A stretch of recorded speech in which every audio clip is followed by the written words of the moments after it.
Why do we act the way that we do?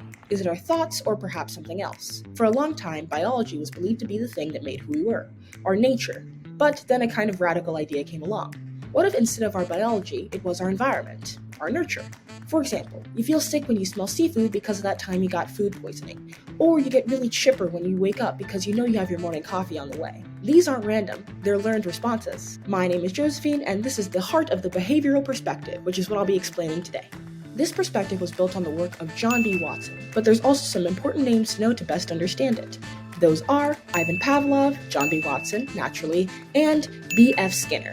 Watson is considered the father of this perspective. However, it was Pavlov's contributions that gave major early insights into it. Pavlov was studying dog digestion, specifically their enzymes. Pavlov would ring a bell before presenting the food, and at first the dogs only salivated when they saw the food. However, at some point in the experiment, the dogs began to salivate just hearing the sound of the bell, rather than being exposed to the food directly. This repeated pairing made the dogs conditioned to salivate at the sound of the bell. Pavlov, therefore, discovered classical conditioning, which has 5 major aspects: the unconditioned stimulus, the food; the unconditioned response, which was the salivation; the neutral stimulus, the bell; and the conditioned stimulus, which was also the bell. The neutral and conditioned stimulus have to be the same, or else it's not an example of classical conditioning. Those two things led to a paired result, which was the conditioned response, salivation. Pavlov essentially proved that our behavior could be reinforced by learning cues. The thing is, this works in humans too, and that's seen in John B. Watson's infamous Little Albert experiment. In this experiment, Watson introduced little Albert to a white rat.